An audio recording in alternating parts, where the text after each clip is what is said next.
Il existe une solitude très particulière dont peu de gens parlent ouvertement. Ce n'est pas la solitude de ceux qui ont perdu quelqu'un. Ce n'est pas la solitude de ceux qui n'ont jamais eu personne. C'est la solitude de ceux qui ont un frère vivant, respirant le même air quelque part dans cette ville ou dans ce pays, et qui ne parviennent tout simplement plus à le regarder dans les yeux. Vous avez grandi ensemble. Vous avez partagé des chambres, des secrets, des jeux, des disputes. Vous avez été témoin de l'enfance de l'autre. Et aujourd'hui, vous échangez à peine quelques messages pour votre anniversaire. Aujourd'hui, vous inventez des excuses pour ne pas vous retrouver dans le même environnement. Aujourd'hui, il y a un vide dans votre poitrine, dissimulé sous une apparence de normalité. La société romantique sur les frères et sœurs d'une manière presque cruelle. Le sang, c'est le sang, dit-on. Un frère, c'est pour toujours, répète-t-on. Comme s'il existait une colle automatique, un magnétisme naturel qui devrait vous maintenir unis simplement parce que vous êtes sortis du même ventre ou avez grandi dans la même maison. Et quand ce n'est pas le cas, quand l'éloignement s'installe et que vous réalisez que vous ne ressentez plus rien, ni amour ni colère, juste un vide étrange, la culpabilité arrive comme une accusation silencieuse.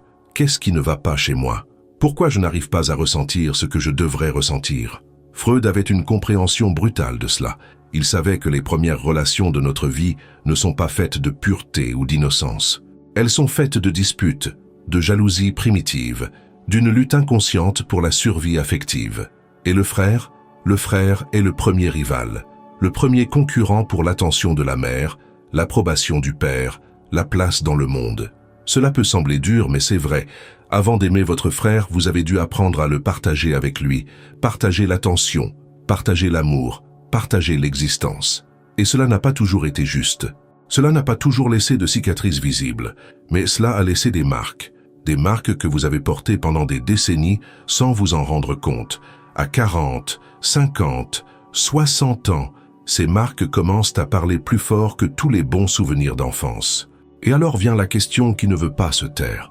L'éloignement entre frères et sœurs est-il de votre faute, ou est-ce la seule réponse honnête que votre corps ait trouvée à une relation qui n'a jamais été ce qu'elle semblait être?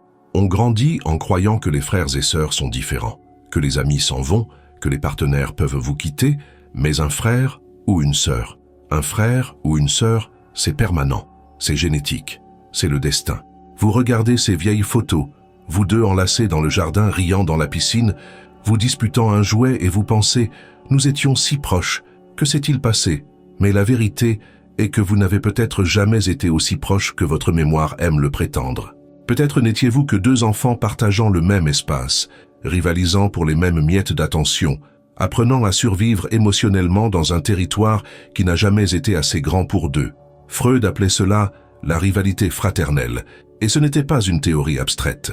C'était une observation crue de la nature humaine. Il a remarqué que, dès son plus jeune âge, l'enfant ne voit pas son frère comme un compagnon, mais comme une menace. Une menace pour l'amour exclusif de sa mère, une menace pour son statut d'enfant unique. Lorsqu'un deuxième enfant naît, le premier ressent quelque chose qui s'apparente au deuil. J'étais tout, et maintenant je dois tout partager. Et le deuxième enfant, il n'a jamais connu ce que c'est que d'être unique. Il est né dans l'ombre. Il est né en devant prouver qu'il mérite aussi sa place, qu'il mérite aussi d'être vu. Deux blessures différentes, deux ressentiments différents, mais tous deux réels, et personne n'en parle. Parce que parler de jalousie fraternelle semble mesquin, immature, mal. Alors on ravale notre fierté, on sourit, on s'embrasse lors des fêtes de famille et on fait semblant que tout va bien. Mais à l'intérieur, on fait le compte. Un compte silencieux de toutes les fois où on vous a comparé. Toutes les fois où il a été félicité et où vous avez été oublié.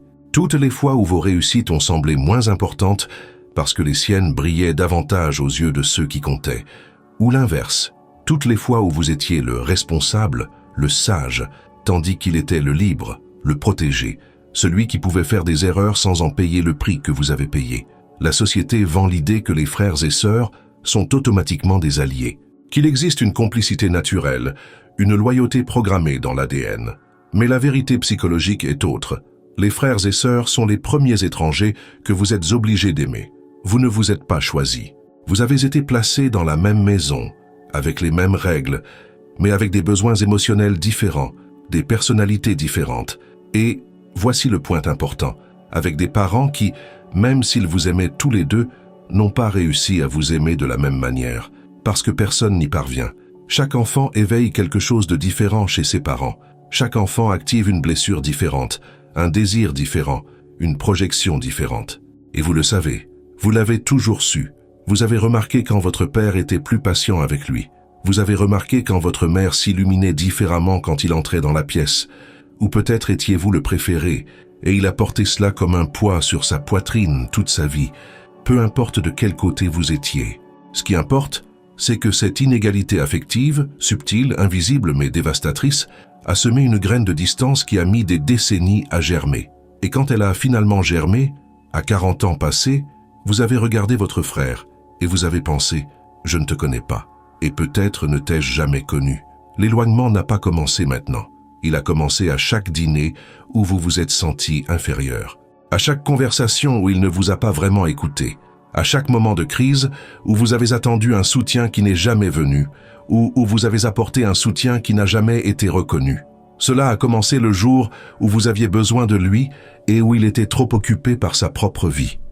Elle a commencé la fois où il a eu besoin de toi et où tu étais déjà épuisé d'être toujours son refuge. Elle a commencé dans toutes les petites trahisons quotidiennes que personne n'a enregistrées comme un traumatisme, mais que ton corps a archivé comme preuve que cette personne, même si elle partageait ton nom de famille, n'était pas ton allié. L'illusion du sang est la suivante. Penser que la parenté biologique crée automatiquement de l'intimité. Mais l'intimité n'est pas génétique. L'intimité se construit à travers des choix quotidiens, une vulnérabilité partagée, une présence constante. Et si la base de cette construction était faite de compétition, de comparaison et de survie émotionnelle, qu'espériez-vous voir s'élever dessus? Un château? Non. Au mieux, une structure fragile soutenue par l'obligation sociale. Au pire, des ruines que vous insistez pour visiter chaque Noël en prétendant qu'il reste encore quelque chose debout. Et il y a une autre couche dans cette illusion que personne ne vous dit. Même lorsque vous réalisez que la proximité n'existe pas, vous continuez à porter la culpabilité de ne pas la ressentir, parce que tout le monde autour de vous agit comme si les frères et sœurs étaient sacrés, comme si l'éloignement était un échec moral de votre part.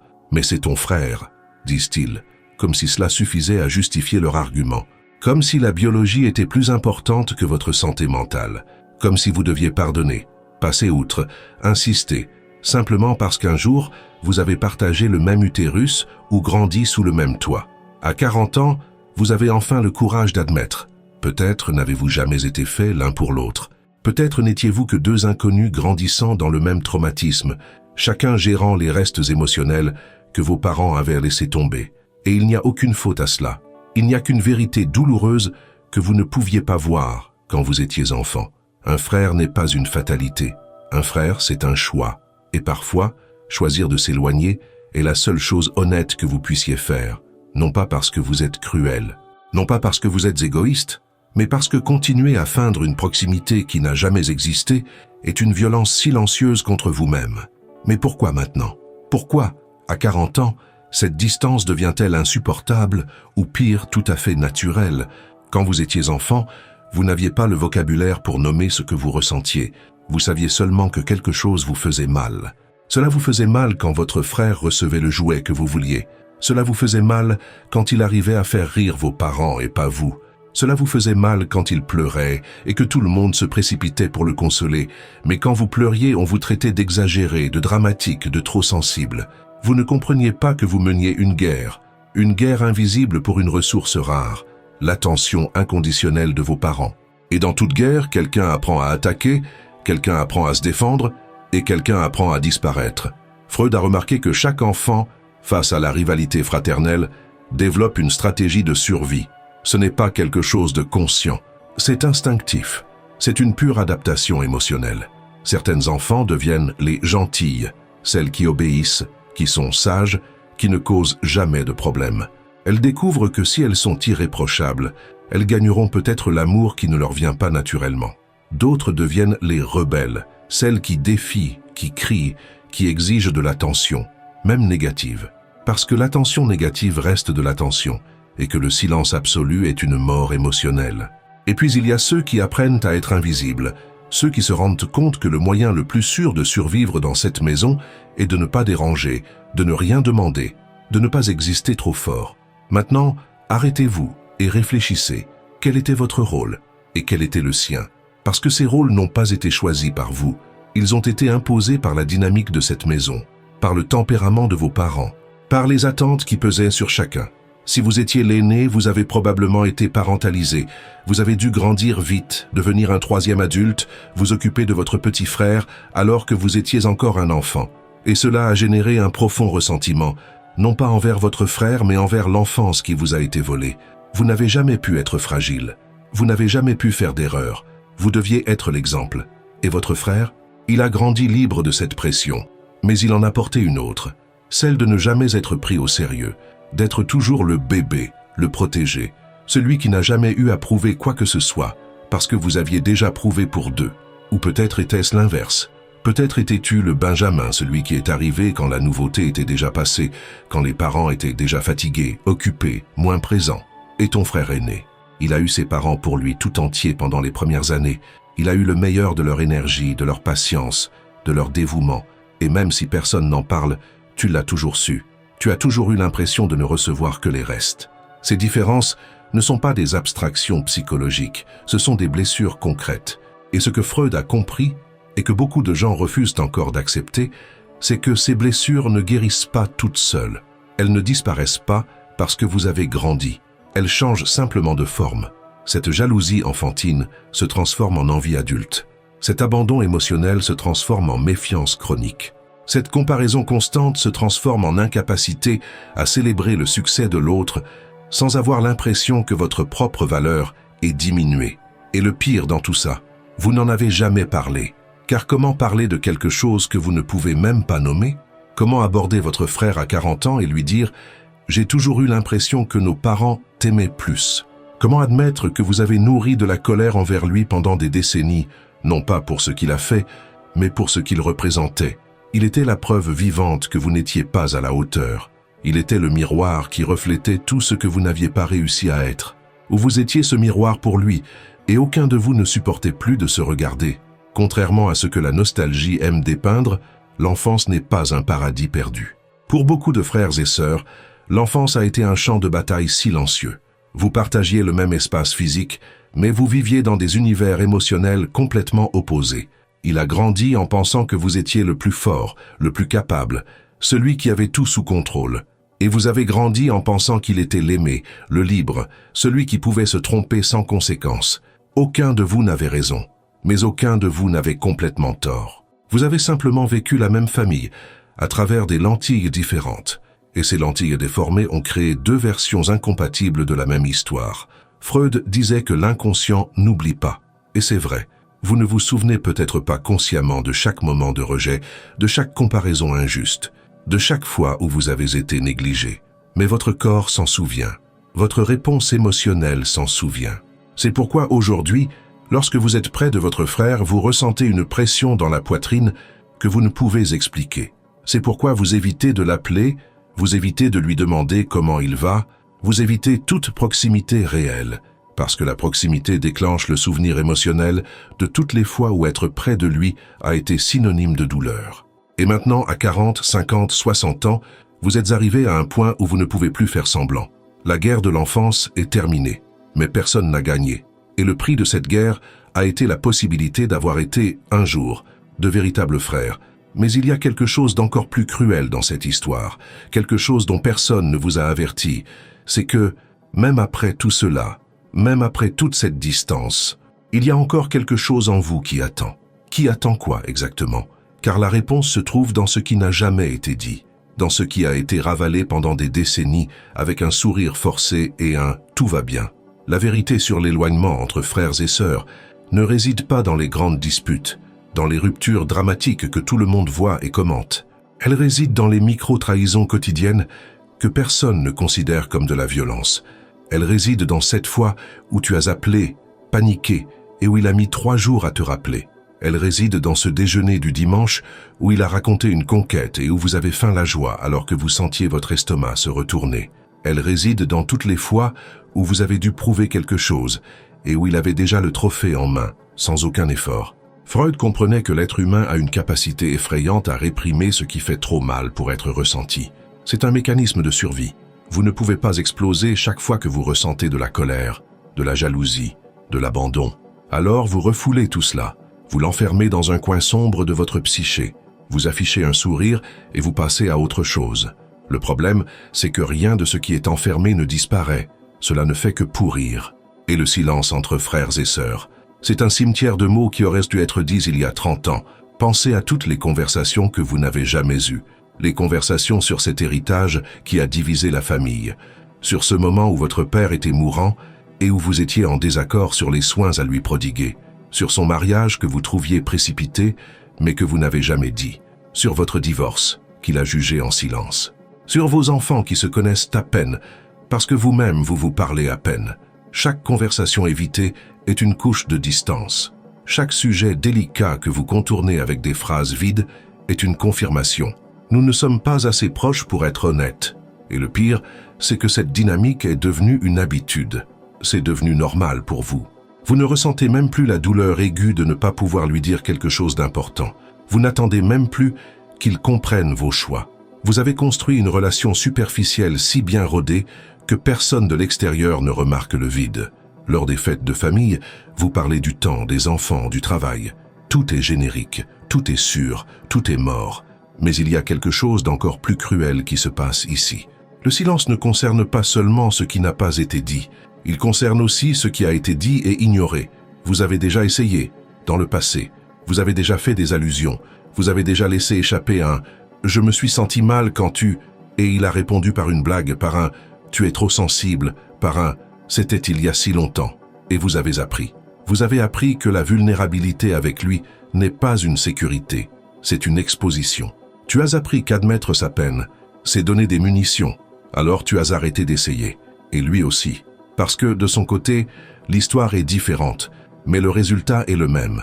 Il a ses propres plaintes qui sont passées sous silence, ses propres blessures que tu n'as jamais validées, ses propres moments où il s'est senti petit à tes côtés, ou jugé, ou abandonné. Mais vous n'avez jamais mis cela sur la table. Vous n'avez jamais dit « ça m'a blessé quand tu… » ou « j'ai toujours eu l'impression que tu ne me voyais pas ». Parce que dire cela demanderait du courage. Cela demanderait de croire que l'autre est prêt à écouter. Et aucun de vous n'y croit plus. Il ne reste donc que le silence. Et le silence entre des personnes qui devraient être proches est toxique. Il laisse place aux suppositions, aux interprétations déformées, aux récits parallèles qui ne se rejoignent jamais. Vous pensez qu'il vous méprise. Il pense que vous vous croyez supérieur. Vous pensez qu'il s'en fiche. Il pense que vous n'avez pas besoin de lui. Et aucun de vous ne vérifie. Aucun de vous ne pose de questions. Parce que poser des questions, c'est prendre le risque d'entendre une vérité qui fera encore plus mal. Le silence se nourrit aussi de la peur. La peur que, si vous discutiez vraiment, vous découvririez qu'il n'y a rien à sauver. Que l'éloignement n'est pas un malentendu, mais une profonde incompatibilité.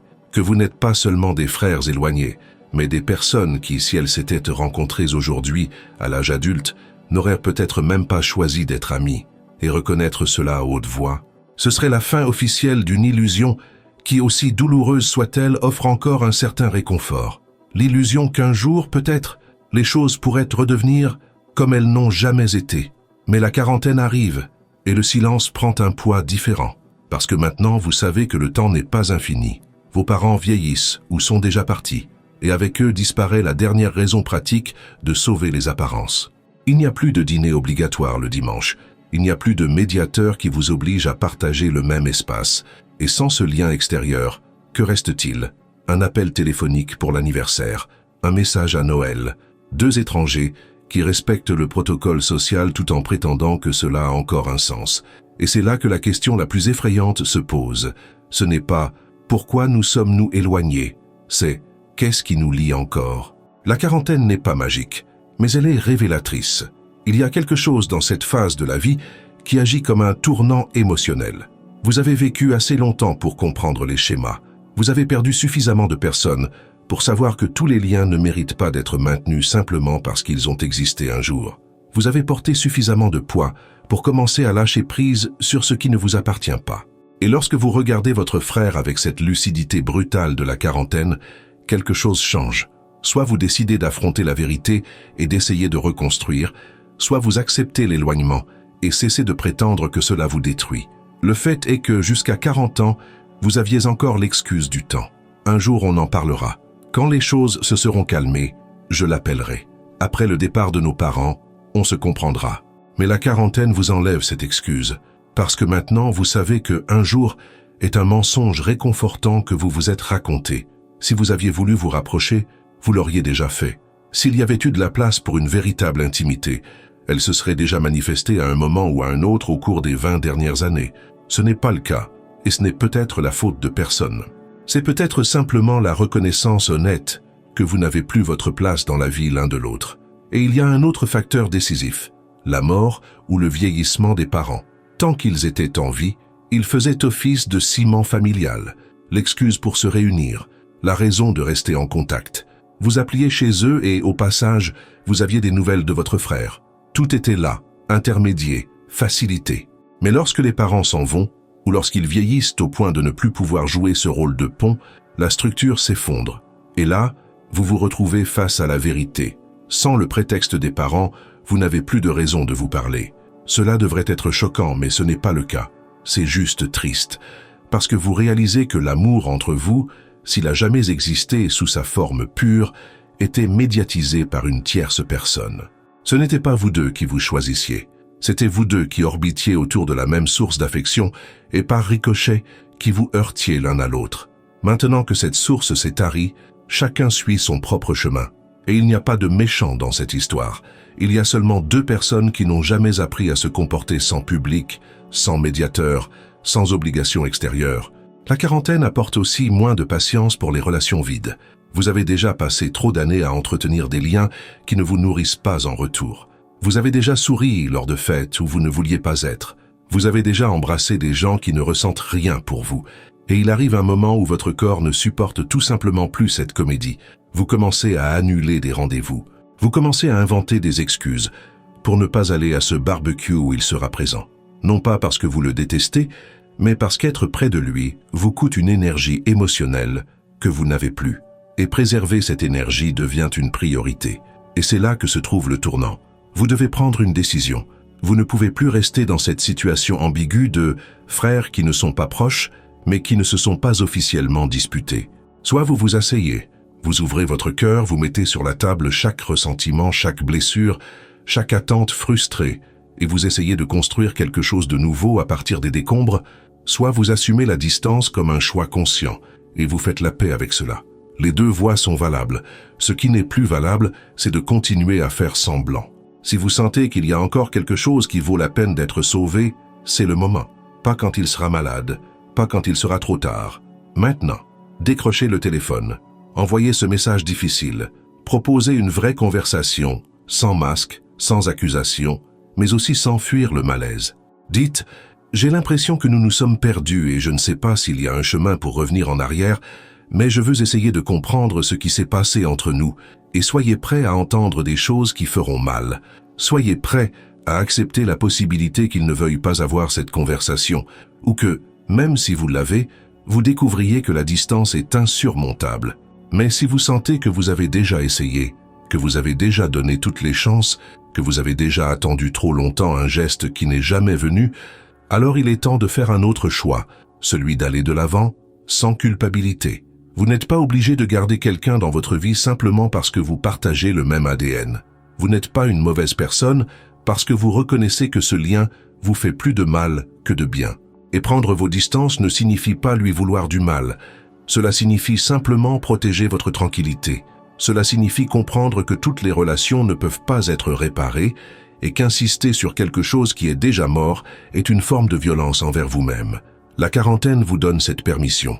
La permission d'arrêter de porter le poids des attentes des autres, de cesser d'essayer d'être le frère idéal que la société veut que vous soyez, de regarder cette personne, de ne rien ressentir, et d'accepter que cela ne fait pas de vous un monstre. Cela fait de vous quelqu'un qui a enfin compris que l'intimité n'est pas obligatoire, simplement parce que quelqu'un a grandi dans la même maison que vous.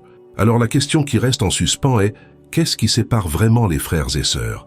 Qu'est-ce qui transforme des personnes qui ont partagé leur enfance en étrangers polis, qui s'échangent des messages génériques une fois par an?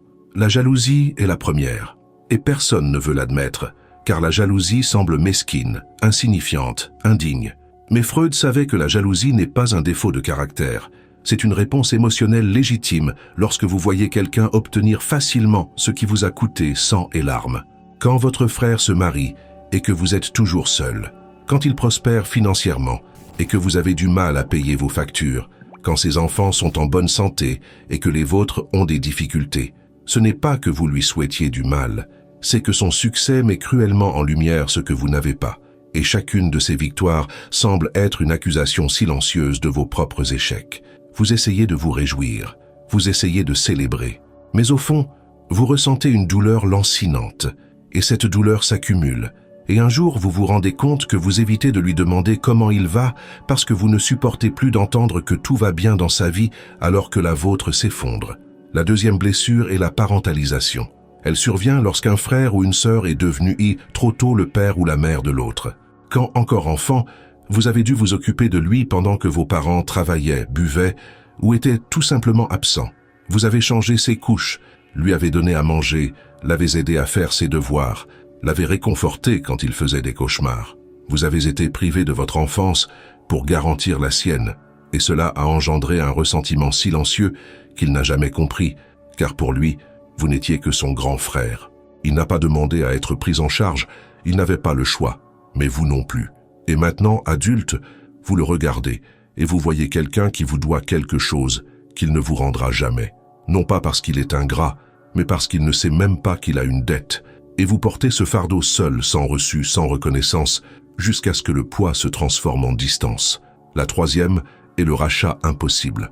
Tu as toujours été celui qui venait à la rescousse, celui qui prêtait de l'argent qui n'était jamais remboursé, celui qui écoutait les drames à 3 heures du matin, celui qui abandonnait tout pour aider quand il était en crise. Et au début, tu le faisais avec amour. Mais avec le temps, tu t'es rendu compte que c'était à sens unique. Quand tu en as eu besoin, il n'était pas disponible. Quand vous avez sombré, il était trop occupé par sa propre vie. Et ce n'est pas que vous vouliez qu'il vous rende l'appareil. Vous vouliez juste de la réciprocité. Vous vouliez juste sentir que, si le monde s'écroulait sur vous, il serait là. Mais il n'a jamais été là. Et vous vous êtes lassé. Vous vous êtes lassé d'être le refuge de quelqu'un qui ne vous a jamais tendu la main. La quatrième blessure est la projection des parents. Cela se produit lorsqu'un frère a hérité des attentes et l'autre de la déception. Lorsque votre père a projeté sur lui le fils qu'il a toujours voulu, et sur vous, le poids de ne jamais être à la hauteur. Ou lorsque votre mère vous traitait comme son prolongement, et lui comme un étranger. Vous avez grandi sous des projecteurs différents. Il était applaudi pour le simple fait de respirer. Vous deviez faire des pirouettes pour attirer son regard. Et ce n'était pas sa faute, mais ce n'était pas non plus la vôtre. Et pourtant, cela a créé une fracture entre vous que ni l'un ni l'autre ne savait comment réparer. Car comment expliquer à quelqu'un que l'amour qu'il a reçu est celui qui vous a manqué?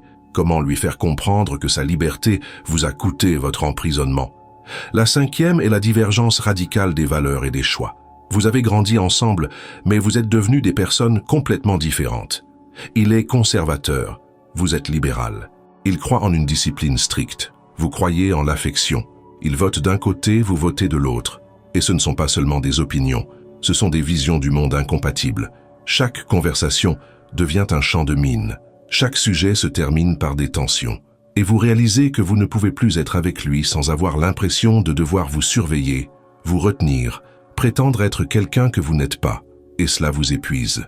Parce qu'un frère, en théorie, devrait être quelqu'un avec qui vous pouvez être vous-même. Mais avec lui, vous ne pouvez être qu'une version éditée, neutre, fausse. La sixième blessure est le deuil non partagé. Vous avez perdu les mêmes parents, mais vous avez pleuré de manière opposée. Il a rapidement tourné la page, vous êtes resté prisonnier de la douleur. Ou l'inverse, vous vous êtes repris, il s'est effondré et vous a reproché de ne pas souffrir assez. Le deuil expose les différences. Et quand vous réalisez que même dans la douleur la plus profonde, vous ne parvenez pas à vous retrouver, il devient clair qu'il n'y a pas de base commune. Vous ne partagez même pas la manière de gérer la perte, et cela, silencieusement, éloigne plus que n'importe quelle dispute. Et le septième, peut-être le plus cruel, la répétition de l'abandon. Si vous étiez le frère ou la sœur délaissé, dans votre enfance, il y a de fortes chances qu'à l'âge adulte, vous vous éloigniez le premier. Non pas parce que vous le voulez, mais parce que votre inconscient a appris que si vous ne partez pas avant, vous serez à nouveau abandonné. C'est un mécanisme de protection. Vous abandonnez avant d'être abandonné. Et lui, de l'autre côté, interprètent cela comme un rejet, et le cycle se referme. Deux frères prisonniers d'une danse d'éloignement, où aucun des deux ne comprend les pas de l'autre. Ces 7 blessures ne sont pas des hypothèses, ce sont des réalités émotionnelles qui détruisent chaque jour les liens fraternels. Et le plus douloureux, c'est que la plupart du temps, aucun des deux ne parvient à nommer exactement ce qui s'est passé. Vous sentez simplement que quelque chose s'est brisé, et lorsque vous essayez enfin de comprendre, il est déjà trop tard. Mais cet éloignement a un prix, et il est payé chaque jour, même lorsque vous faites semblant que ce n'est pas le cas. Vous pensez que l'éloignement résoudra le problème, que mettre de la distance entre vous et votre frère vous apportera un soulagement, mettra fin à la douleur vous libérera enfin de cette relation qui n'a jamais fonctionné. Et peut-être que ce sera le cas pendant un certain temps. Vous cessez de vous rendre aux réunions. Vous cessez de forcer les conversations. Vous arrêtez de faire semblant qu'il y a quelque chose là-bas. Et pendant les premiers mois, il semble même que vous ayez fait le bon choix. Moins de tension, moins de déception, moins d'attentes frustrées. Mais alors, quelque chose se produit. Une date importante, un moment de crise, un souvenir qui surgit de nulle part. Et vous réalisez que l'éloignement n'a rien effacé. Il a seulement changé l'endroit de la douleur. Car il existe une solitude très particulière à ne pas avoir de frère. Ce n'est pas la solitude de ceux qui ont perdu quelqu'un à cause de la mort. C'est pire. C'est la solitude de ceux qui ont perdu quelqu'un qui est encore en vie. Vous savez qu'il est quelque part, qu'il respire, qu'il vit, qu'il pense peut-être même à vous de temps en temps. Mais vous ne vous parlez pas, vous ne vous cherchez pas. Et cette distance, même lorsqu'elle est choisie, fait mal d'une manière étrange. Elle fait mal parce que vous savez qu'il y a des choses que lui seul pourrait comprendre, des souvenirs que vous êtes les seuls à partager, des références que personne d'autre ne comprend. La façon dont votre père riait, la façon dont votre mère parlait quand elle était nerveuse, cette vieille maison, ce chien, ces vacances, tout cela vit en vous deux et en personne d'autre. Et quand vous vous éloignez, vous ne perdez pas seulement un frère, vous perdez le seul témoin vivant de votre histoire. Et cela a un poids que vous n'aviez pas calculé. Vous regardez vos enfants et vous réalisez qu'ils ne connaissent pas leurs cousins, qu'ils grandissent sans la notion de famille élargie que vous avez eue ou que vous auriez dû avoir. Vous voyez d'autres familles réunies, des frères qui déjeunent ensemble tous les dimanches, qui voyagent ensemble, qui se soutiennent, et vous ressentez un pincement au cœur, pas nécessairement de regret, mais de perte, de quelque chose qui aurait pu être et qui ne l'a pas été. Et vous vous demandez si c'est de votre faute, si vous avez abandonné trop tôt, si vous auriez dû insister davantage, si le problème venait de lui ou s'il a toujours été le vôtre. Le fantasme ne vous lâche pas non plus, ce fantasme récurrent qui surgit quand vous vous y attendez le moins. Et s'il tombait malade? Et si je tombais malade? Et si nous avions besoin l'un de l'autre et qu'il n'y avait plus de temps? Vous imaginez l'appel téléphonique, la mauvaise nouvelle, l'urgence qui vous obligerait à vous parler à nouveau, et vous ne savez pas ce que vous ressentez à ce sujet. De la peur, du soulagement, de la culpabilité anticipée. Peut-être tout cela à la fois, parce qu'au fond, une partie de vous espère encore qu'une tragédie extérieure résoudra ce que vous n'avez jamais eu le courage de résoudre par vous-même. Freud appelait cela le deuil anticipé. C'est lorsque vous commencez à faire le deuil d'une personne qui est encore en vie. Vous pleurez déjà son absence avant qu'elle ne soit définitive. Vous ressentez déjà le vide avant que la personne ne meure réellement. Et avec des frères éloignés, c'est constant. Vous vivez dans un état permanent de demi-deuil. Il n'est pas mort, mais il n'est pas présent non plus. Vous ne vous êtes pas officiellement disputé, mais vous ne vous parlez pas non plus. C'est un limbe émotionnel qui n'offre ni la conclusion d'une rupture totale ni le réconfort de la proximité. Et vous restez coincé là, portant un fantôme vivant. Et ce n'est pas tout. L'éloignement affecte vos autres relations d'une manière que vous n'aviez pas prévue. Vous devenez hyper vigilant avec vos amis. Vous vous méfiez de l'intimité. Vous construisez des murs avant que quelqu'un ne s'approche trop près. Parce que si vous n'avez pas réussi à maintenir le lien avec quelqu'un qui a grandi à vos côtés, quelle garantie avez-vous que vous y parviendrez avec quelqu'un d'autre? L'échec avec votre frère devient une prophétie qui contamine tout. Je ne sais pas comment établir des relations. Je ne sais pas garder quelqu'un près de moi. Il y a quelque chose qui ne va pas chez moi. Et c'est dévastateur. Parce que l'éloignement ne concerne plus seulement lui. Il vous concerne désormais vous. Il concerne votre capacité à aimer, à pardonner, à appartenir. Mais voici la vérité que personne ne vous dit et qui est peut-être la plus libératrice de toutes. Tous les éloignements ne doivent pas nécessairement être résolus. Toutes les relations ne doivent pas nécessairement être sauvées. Et porter la culpabilité d'un lien qui n'a jamais été sain est une forme d'auto-punition que vous ne méritez pas. Le prix de l'éloignement est réel, mais le prix de s'obstiner dans quelque chose qui vous détruit de l'intérieur est plus élevé. Et reconnaître cela ne fait pas de vous quelqu'un de froid, d'égoïste ou de cruel. Cela fait de vous quelqu'un qui a enfin compris que l'amour, véritable saint transformateur, n'est pas une obligation, c'est un choix mutuel. Et lorsque ce choix n'existe pas des deux côtés, le forcer est une forme de violence. Alors peut-être que la question n'est pas combien coûte la séparation, peut-être que la question est combien coûte le fait de rester prisonnier d'une illusion. Et c'est là que tout change. Parce qu'après avoir traversé toutes ces couches, après avoir nommé les blessures, reconnu le prix à payer, cessé de fuir la vérité, vous arrivez enfin à un endroit que Freud considérait comme le summum de la maturité émotionnelle, la conscience. Pas la conscience superficielle de savoir que les choses ne vont pas bien, mais la conscience profonde que vous avez le pouvoir de choisir, et que ce choix n'a pas besoin d'être dramatique, définitif ou chargé de culpabilité. Il peut être simplement honnête. Vous pouvez choisir de vous éloigner, et non pas parce que vous êtes rancunier, vengeur ou incapable de pardonner, mais parce que vous avez compris que cette relation, même si la société la romantise, ne vous fait pas du bien, et que préserver votre santé émotionnelle n'est pas de l'égoïsme. C'est une question de survie.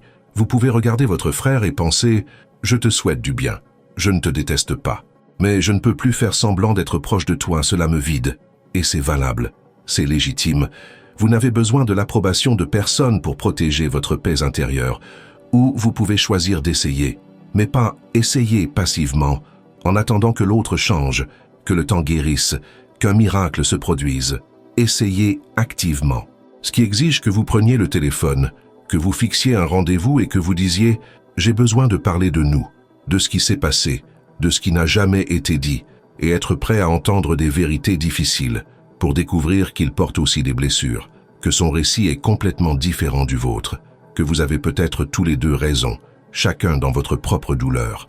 Et à partir de là, décider s'il y a de la place pour construire quelque chose de nouveau, ne pas ressusciter le passé, ne pas redevenir des enfants, mais créer une relation adulte, consciente, basée sur qui vous êtes aujourd'hui, et non sur qui vous avez été contraint d'être il y a 30 ans.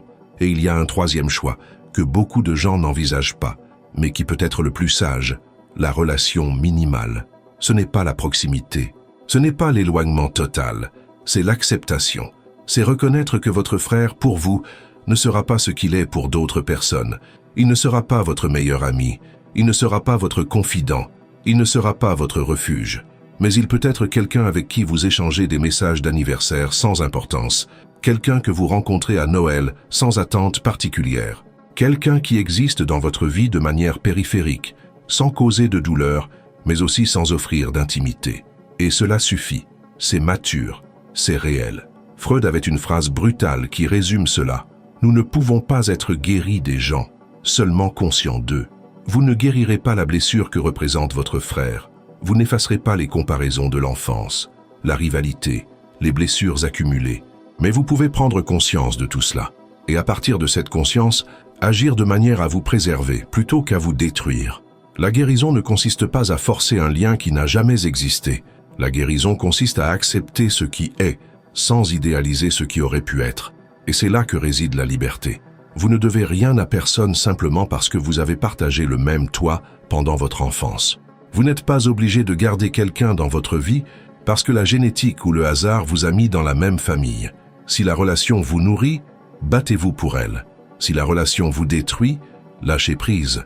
Et si la relation est neutre, acceptez-la telle qu'elle est, sans culpabilité, sans jugement, sans pression, pour la transformer en ce qu'elle n'a jamais été. La vérité, c'est que les frères et sœurs s'éloignent. Et parfois, il n'y a pas de méchants. Il n'y a pas d'erreur fatale. Il n'y a pas de moment précis où tout s'est effondré.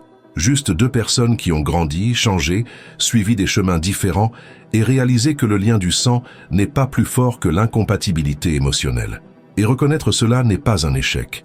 C'est de l'honnêteté, c'est de la maturité. C'est le courage de regarder une relation sans les filtres de l'obligation sociale et de dire « ça ne marche plus » et tout va bien. Alors si vous traversez cela en ce moment, si l'éloignement de votre frère vous pèse, si la culpabilité vous ronge, Si vous vous sentez perdu entre insister et abandonner, sachez qu'il n'y a pas de bonne réponse. Il n'y a que la bonne réponse pour vous, et elle dépendra de ce que vous pouvez supporter sans vous détruire, de ce qui vous apporte la paix, même si cette paix est solitaire, de ce qui vous permet de dormir la nuit, sans avoir l'impression de vous être trahi vous-même ou d'avoir trahi l'autre. Vivre en pleine conscience, c'est ça.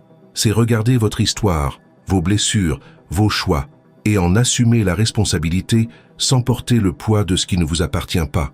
C'est comprendre que vous pouvez aimer quelqu'un de loin, vous pouvez lui souhaiter du bien sans être près de lui. Vous pouvez accepter la distance sans avoir à vous justifier auprès de qui que ce soit. Car au final, la seule personne qui doit comprendre votre choix, c'est vous. Et si vous avez décidé de commenter cette vidéo, si vous êtes arrivé jusqu'ici, c'est parce que quelque chose a résonné en vous. Alors je voudrais vous poser une question. À quel moment précis avez-vous réalisé que votre frère était devenu un étranger? Laissez vos commentaires. Écrire à ce sujet peut être la première étape pour gérer cette douleur de manière consciente. N'oubliez pas, vivre en pleine conscience est un choix. Éveillez votre esprit, affrontez vos désirs et éclairez votre ombre.